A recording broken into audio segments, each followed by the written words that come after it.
When we see a homeless person on the street, we think and say, they're different than us. They're just not right.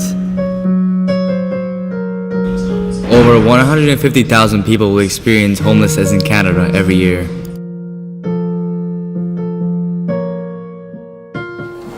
In a country with so much wealth, how can there be so many homeless people? Why are there so many homeless people? What can we do to help? And how will this affect their lives? We have a lot of resources. How come we have homelessness? It shouldn't exist. People can be pushed into homelessness by a variety of factors: the loss of a job, mental illness, addictions, family violence or abuse, or extreme poverty. We have to think about that people can be poor in body, in physical need, in emotional need, and in spiritual need. I'm an alcoholic. Charges on the streets because people will take advantage of you, or sometimes people try to kill people on the streets. Sometimes people on the streets freeze you down. Sometimes they use drugs. It's not good.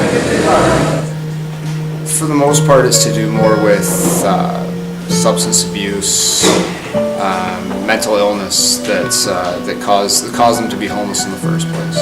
60% of people who suffer from schizophrenia are homeless. It's not so much that they don't want to work; it's just the capacity they're in now doesn't allow them to work. Home First is an organization that provides food, shelter, and all the necessities that a human being needs. My current position is life skills worker at Strawn House. I've been with Homes First Society for about 17 years, and here at Strawn House since 1996 as a relief staff, and then as a full-time staff since 2003.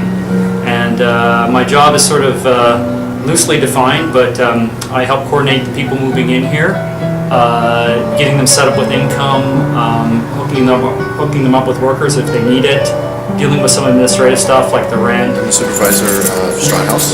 I have been for nearly 3 years. Prior to that, I've been with Homes First for approximately 10 years. And my responsibilities are to run all aspects of this particular building, which is a 76-unit building. I've been drug problem since I was 10 years old. I'm a heroin addict. I still got my education. I got hurt. The only reason I'm not working is 8 years ago I got beat up very badly. They cracked my skull, knocked on my teeth. Had amnesia. I don't remember a lot of stuff. Provides a home for 76 people. It's different from your average shelter in that it has every individual that lives in this shelter has their own room, and in their room they have a bed, storage area, and a refrigerator.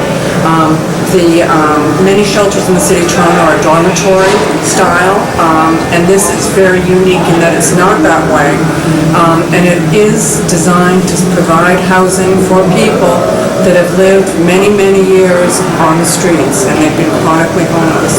Within here, I mean, I do love my pot, and always have since I was 30 years old. But I've kicked most of the other habits. I've been in trouble a couple times, but straight now I have no trouble whatsoever right now. There's always been a long tradition in the church. In fact, it's probably part of the very essence of what it means to be a Christian, that we do our best to look after those who are poor, those who are sick. Jesus says in the Gospel of St. Matthew, I was hungry and you fed me, I was naked and you clothed me, I was sick and in prison and you visited me.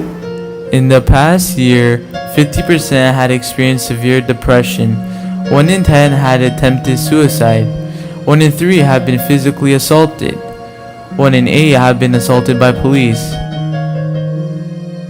What we're doing just coming up is the Scare Hunger campaign. Last year we raised over 1,120 food items.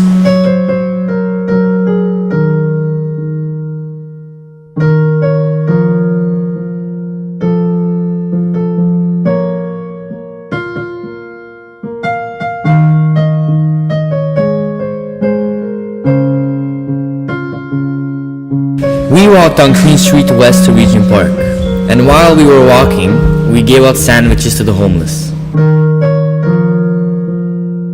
30,000 Canadians are homeless every night. Single adult males between the ages of 25 and 55 account for almost half of the homeless population, which is 47.5%.